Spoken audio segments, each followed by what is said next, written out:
Hello everyone, it was great to see some of you in school the other week, and for those people that are at home, I did put a fourth lesson up and I hope you all received that because we're looking at the topic of circle theorems in school, and we'll continue that up until the end of the school term, which is about 3 weeks away I think. And I'll continue uploading some more and more stuff over the course of the next few weeks. Okay, so this week we're going to do a bit of revision. Okay, so this is based on that survey that everyone did. So today I'm going to look at that direct proportion topic, which people said they found a bit tricky. So we've done similarity and congruence, we did a bit of surds. We'll probably do trigonometry and stats a bit later on if we have time. We might do probability the next week. I haven't quite decided. If any of you are looking at this list and think, you know what, I understand most of this, but there's one particular topic we did this year which I really don't understand, and I want Sir to kind of go over that. Please can you email me with the topic that you want me to cover, and I'll make some videos based on that. Okay, so today we're going to be looking at direct and inverse proportion in this lesson, and then in your second lesson of the week we're going to look at some exam problems. And then the third lesson this week, I'm going to give you a Google form test like you did before. So simple multiple choice one.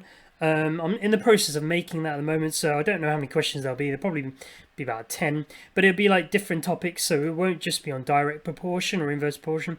It'll be like surds, a bit of trig, a bit of whatever I think is kind of important. So that'll be the third lesson this week. So please make sure you do that. If you do anything this week, make sure you do that test, okay? So that's quite important. And the fourth lesson is kind of going to be in school or at home. It's going to be on circle theorems, and that will just continue for the rest of the year. Sorry, the rest of the term. Okay, so what we're going to be doing in this first lesson, we're just going to do a bit of revision on direct and inverse proportion. And then there's these two exercises from the Caboodle book on page 283 and 285. I wouldn't recommend doing all of the questions because that would take ages, but do whichever ones you feel are kind of important. There's a test as well that you can also do, and I'd recommend maybe doing the last few questions of each exercise because they're always a bit tricky. Okay, so let's get into it. Direct and inverse proportion. What was that all about? Okay, if you recall, these are the symbols, right? That we looked at. This is direct proportion on the left, and this is inverse proportion on the right. Okay, so let's do direct proportion. Okay, just remember this little funny symbol here is just telling you that these two variables are connected in some way. And in the way they're written, it's telling us that these two variables are directly connected. That means if one variable increases, so does the other. And if the other one decreases, so does the other, by a proportional amount. But what it literally means is that that variable on the left equals some number, a constant number, a number that doesn't change, times the, oops, well, I don't know why I wrote figure 8. So it equals some number times the other variable. Okay, now just to kind of emphasize that, okay, let me get a highlighter. This is a variable, so that is something that can change. This is a variable, that's something that can change, but this is a number that doesn't change, and it's the number that connects these two variables together. So basically, if you know what Q is, if you like Q is something that you know, and you want to work out what P is, you just got to times it by this mystery number K. And that's all that literally means. And that number K doesn't change. And then this is the formula for it.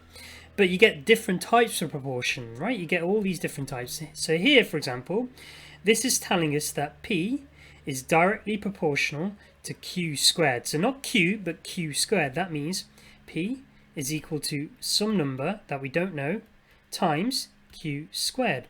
So if I know what Q is, I square it, and then I times it by this mystery number, and that tells me what P is. And then same here, so for example, P is equal to some number times Q cubed. So if I know what Q is, I cube it, and times it by this mystery number, and that tells me what P is. Or for example, you could get P is directly proportional to the square root of Q. That means P is equal to something times the square root of q. So if I know what q is, I square root it, and then times it by this number k, which I don't know. I'll have to find that out, and that gives me p. Or this last one would be you take q, you cube root it, and you times it by this mystery number, that equals p. So all this is telling us is that these two variables are connected, and this is what the formula is going to look like that connects these two variables. That's literally what it means. Okay. Now, inverse proportion is very similar in some sense, but it's kind of like a seesaw effect. That means if q increases, p decreases, or if q goes down, q goes up, p goes up, sorry.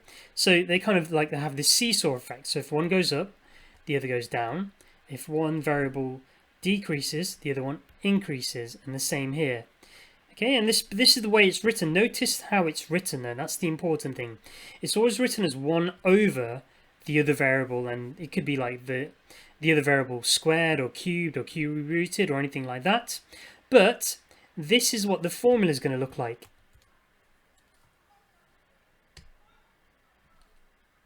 So this is what the formula will look like. P equals k divided by q. Alright, so it means p is equal to something divided by q this time. Notice the difference. This was k times q, but this is k divided by q. And here it's p is equal to k divided by q squared. And the last one would be p is equal to something divided by the square root of q. So basically this thing here just tells us what the formula is going to look like. Okay, so let's have a look at two quick questions. Okay, so what you could do is maybe pause the video now and have a go at this question, and then unpause it and see if you get it right. Okay, so pause it.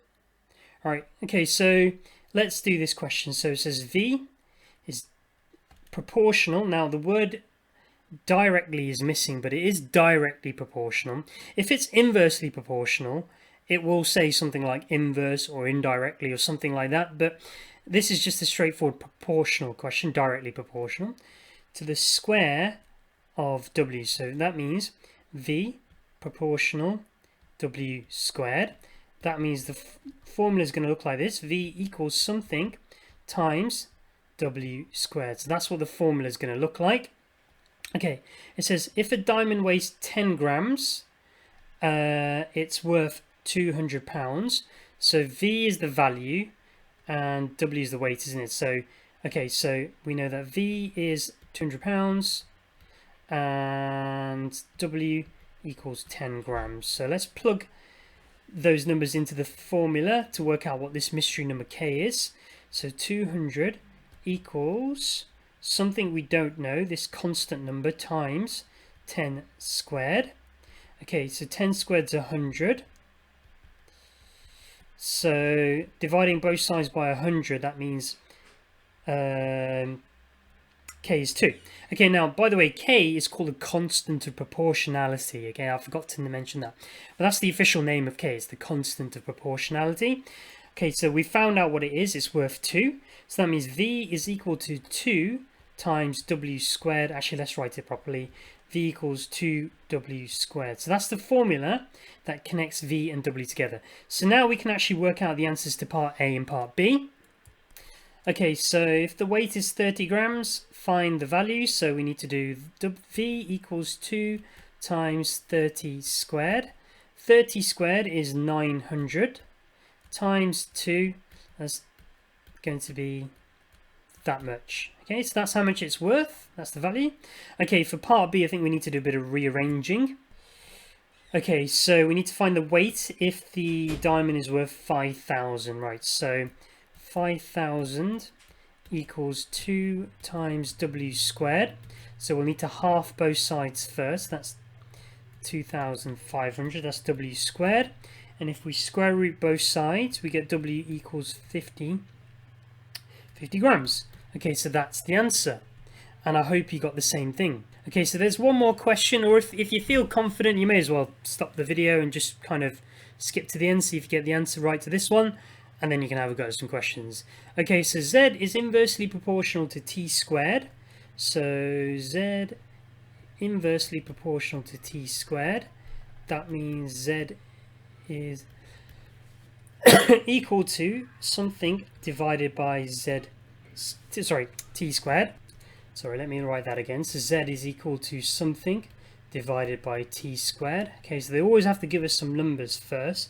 So z is 4, t is 1. Oh, they're nice and easy. So 4 equals something divided by 1 squared. Okay, well, multiplying by 1 squared. K is equal to 1. Okay, so that means z is equal to 1 over t squared. All that work for just that, basically. Okay, so t is equal to 2. Oh, no, sorry, not 1. 4, sorry, what am I doing? 4, whoops. So, sorry, k is 4, so it's 4 over t squared. Okay, so t is equal to 2. That means z is equal to 4 divided by 2 squared, which is 1. Okay, so z, the answer is z is equal to 1. Okay, and I hope you got the same thing. Okay, so that's the answer, and I hope you kind of got that right as well, and you got the same working as me. Now it's probably a good idea to have a go at some caboodle questions.